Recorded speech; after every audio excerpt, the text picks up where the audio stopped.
जय माता की दोस्तों, आइए जानते हैं कि निर्वाण मंत्र क्या होता है और निर्वाण मंत्र के जाप से क्या क्या लाभ होते हैं और इसका संबंध किससे होता है। दोस्तों, मेजर टिप्स सिग्नम चैनल में आपका स्वागत है। आपको जानकारी अच्छी लगे तो वीडियो को शेयर करिएगा। दोस्तों, निर्वाण मंत्र जो होते हैं उसको दुर्गा जी का मंत्र होता है और इसको निर्वाण मंत्र या नवाक्षरी मंत्र इसलिए कहते हैं कि ये 9 अक्षरों से मिलकर के बना होता है। मतलब इसमें 9 अक्षर होते हैं और ये जो 9 अक्षर होते हैं ये सब बीज होते हैं और इनकी इस मंत्र में श्री काली जी, श्री दुर्गा जी और श्री सरस्वती जी की प्रचंड ऊर्जा समाहित होती है, क्योंकि तीनों प्रमुख कार्य में कोई रुकावट आ रही है तो काली माता उसको समाप्त कर देती है। उसको धन की ज़रूरत होती है तो सरस्वती महालक्ष्मी माता, और अगर उसको बुद्धि की ज़रूरत पड़ती है तो श्री सरस्वती जी उसकी मदद करती हैं। जो एम मंत्र है वो श्री सरस्वती जी का मंत्र है, ह्रीम जो है वो श्री महालक्ष्मी जी का मंत्र है और क्लीम श्री काली जी का मंत्र है। इस प्रकार इस मंत्र का जाप करने से साधक को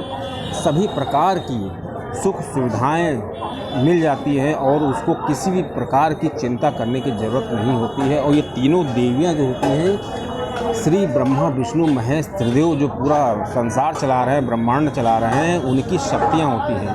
अब बताइए, अगर ब्रह्मांड चलाने वालों की जो शक्तियां हैं अगर वो आपके साथ हो गई तो समझ लीजिए कि आपको किस चीज़ की कमी रहती है। दोस्तों, वैसे तो इस मंत्र के जाप से इतने लाभ होते हैं कि उनको गिनाना इस वीडियो में मुश्किल है, उसका एक अंश भी, और इसके लाभों को बताना एक सूर्य को दीपक दिखाने के बराबर है। लेकिन फिर भी अपनी बुद्धि से जो मैं बता रहा हूँ, जो मेरी समझ में आया है। दोस्तों, इस मंत्र के जाप से श्री दुर्गा जी की कृपा प्राप्त होती है, तो साधारण सी बात है। अगर हम किसी देवी देवता की पूजा करेंगे तो उसकी कृपा तो हमको प्राप्त ही होगी, इसमें कोई शक नहीं है। दूसरा फ़ायदा दोस्तों ये है कि जब हम इस मंत्र का जाप करते हैं तो किसी भी तरह की कोई भी बाधा हमारे रुकावट नहीं बन सकती है, क्योंकि काली माता जो होती हैं उन सारी रुकावटों को समाप्त कर देती हैं। और दोस्तों, तीसरी बात ये होती है कि मनुष्य का जो मस्तिष्क होता है बहुत तीव्र हो जाता है, उसके अंदर ऐसी सी क्षमताएं आ जाती हैं कि उससे कोई अच्छे लोग बहस नहीं करते, क्योंकि सरस्वती जी की कृपा उस भक्त के साथ होती है। अब दोस्तों, आइए जानते हैं कि इस मंत्र से और क्या क्या लाभ होता है। दोस्तों, इस मंत्र के लाभ इस प्रकार हैं कि मनुष्य के अंदर, साधक के अंदर, चाहे किसी भी प्रकार का दोष हो, पितृ दोष हो, काल सर्प दोष हो, किसी भी तरह का दोष हो, राहु की दशा हो या मंगल की दशा हो, लेकिन चूंकि जो ये मंत्र होता है इतना शक्तिशाली होता है कि किसी भी तरह की शक्तियाँ उसका कुछ नहीं बिगाड़ पाती हैं और उसके सभी दोष समाप्त हो जाते हैं। और दोस्तों, सबसे अच्छी बात यह है कि इस मंत्र को के जो साधक होते हैं उनके जो सभी ग्रह होते हैं अपने आप व्यवस्थित हो जाते हैं। मतलब उनका कोई बुरा प्रभाव साधक के ऊपर नहीं पड़ता है। और दोस्तों, साधक जो होता है वो वाक सिद्ध हो जाता है। जो ये मंत्र का जाप करता है, ओम इंक्लीं चामुंडाय विच्चे का जाप करता है, वाक सिद्ध हो जाता है। मतलब वो जो कहता है वो हो जाता है। अब दोस्तों, ऐसा इसलिए होता है कि वो एक तरीके से देवतुल्य हो जाता है और जो देवता लोग होते हैं वो जो कहते हैं वो हो के रहता है।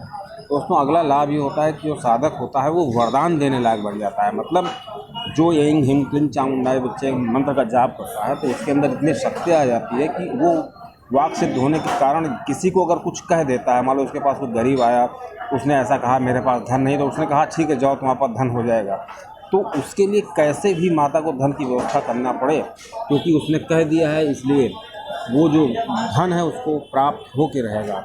इस प्रकार जो ये मंत्र है बहुत ही प्रभावशाली है। और यहाँ तक कि ये जो इस मंत्र का जो साधक होता है, अगर किसी को श्राप दे दे, किसी को ऐसे भाव से कह दे कि तुम्हारा बहुत बुरा हो जाएगा, तो समझ लीजिए कि उस आदमी का जो है उस दुनिया में कोई उसको बचा नहीं सकता है। किसी भी तरह से उसका जो है विनाश हो जाएगा और वो आपका साधक का बुरा करने को सोच भी नहीं सकता है। इस प्रकार की शक्तियाँ साधक के अंदर आ जाती हैं। और जो भी साधक इस मंत्र का जाप करते हैं उनकी आयु लंबी हो जाती है, क्योंकि जो कर्म की जो बाध्यता है, जो कर्म हमको यहाँ पे करना है, जिसकी वजह से हमारा यहाँ जन्म हुआ है, उनकी बाध्यता ख़त्म हो जाती है और जो मनुष्य होता है, साधक होता है, उसकी उम्र लंबी हो जाती है। दोस्तों, अगला फ़ायदा ये है कि जो इस मंत्र का साधक होता है उसके अंदर सम्मोहन शक्ति आ जाती है और उसको लोग देखते रह जाते हैं, उसकी बात को कोई ना नहीं कर पाता। उसकी बहुत ही बात उसकी बहुत ही प्रभावशाली बातें होती हैं।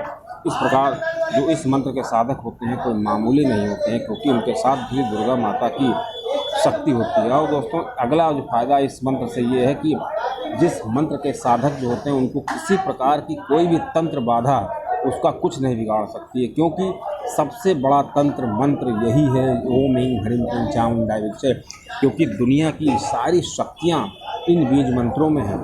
तो इस मंत्र को महामंत्र भी कहते हैं। तो जब इस मंत्र का साधक होगा उसका ये तंत्र मंत्र कुछ भी बिगाड़ नहीं सकते हैं।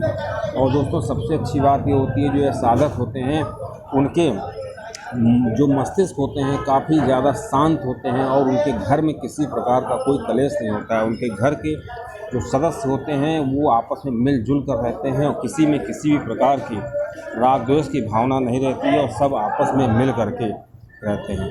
अब दोस्तों अगला फ़ायदा ये है जो निर्वाण मंत्र का जाप करते हैं कि ऐसे साधकों को कभी किसी प्रकार के धन की कमी नहीं होती है और उनका धन धान्य से वो भरपूर रहते हैं, क्योंकि माता रानी उनकी कृपा अपनी कृपा उन पर बरसाए रहती है और वो साधक जो होता है अपने आप में सिद्ध हो जाता है। और दोस्तों अगर कोई व्यक्ति कोई साधक इस मंत्र को सिद्ध कर लेता है तो उसको मोक्ष मिल जाता है, क्योंकि जो दुर्गा माता है वो मोक्ष भोग दोनों की देवी है। तो ये तो पक्का है कि जो इस मंत्र का साधक है, जो इस मंत्र को जपता है, उसको मोक्ष मिलेगा और वो अपने धाम को शिव धाम को जाएगा।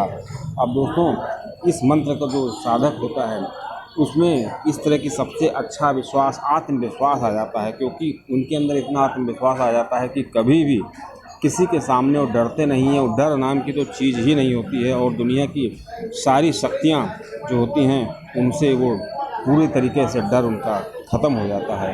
दोस्तों इस प्रकार कहा जा सकता है कि ओम ऐं ह्रीं क्लीं चामुंडाय विच्चे से अपार लाभ है। दोस्तों एक इससे बहुत ही अच्छा लाभ ये होता है कि जो साधक होता है इस मंत्र का, जिसको ये सिद्ध हो जाता है, वो देवतुल्य हो जाता है। देवतुल्य मतलब जैसे देवता देते हैं। अगर भक्तों को लगता है, लोगों को लगने लगेगा कि ये जो व्यक्ति है, जो साधक है, हमको कुछ दे रहा है, मतलब इससे हमको लाभ हो रहा है, वो किसी न किसी रूप में, मानसिक रूप से, शारीरिक रूप से, आर्थिक रूप से उनको कुछ न कुछ जब देने लायक बन जाता है तो उसको सब उसकी पूजा करने लगते हैं। वो देवतुल्य हो जाता है। मतलब जैसे हमारे ऋषि मुनि होते थे, उनसे देवता भी प्रणाम करते थे, देवता भी उनके झुक कर प्रणाम करते थे। उसका कारण यही था कि जो ऋषि मुनि थे वो इतनी तपस्या कर लेते थे कि वो देवतुल्य हो जाते थे।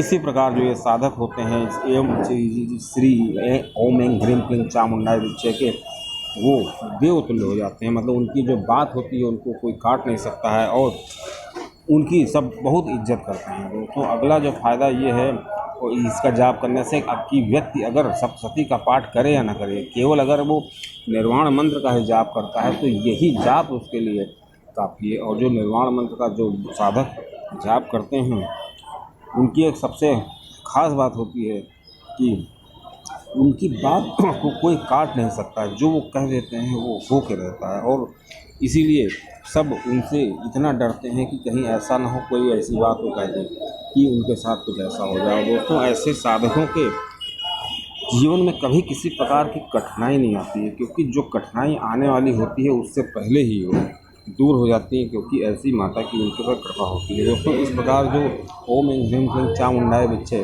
का जाप करने वाले साधक होते हैं वो दूरदर्शी हो जाते हैं। मतलब उनको जो भविष्य में होने वाली घटनाएं हैं उनका पता लगने लगता है। मतलब कहीं पर ऐसी कोई बात होने वाली है, कहीं पर किसी को कोई दुख होने वाला, तो उनको पता चल जाता है। दोस्तों अगला लाभ ये होता है कि ये जो दूसरे के मन की बात को पढ़ लेते हैं। जैसे ही कोई व्यक्ति उनके सामने आता है तुरंत वो उसके मन की बात पढ़ लेते हैं, चाहे उसने ये मंत्र सिद्ध किया हो या ना सिद्ध किया हो। मतलब अगर साधक ने ओम ऐं ह्रीं क्लीं चामुंडाय विच्चे निर्वाण मंत्र का केवल जाप ही शुरू किया है, कुछ ही दिन हुए हैं, लेकिन उनके अंदर एक ऐसा गुण आ जाता है कि मंत्र सिद्ध हो या ना सिद्ध हो, लेकिन अगर उनके सामने कोई ऐसा व्यक्ति आ जाता है जो थोड़ा सा उनसे डिफरेंस होता है, उसके अंदर कुछ ऐसे भाव होते हैं, तो जो ये साधक होते हैं इस मंत्र के, वो तुरंत उसको पढ़ लेते हैं कि वो क्या उनकी मनसा है, वो क्या चाहते हैं, और ऐसा गुण उनके अंदर आ जाता है।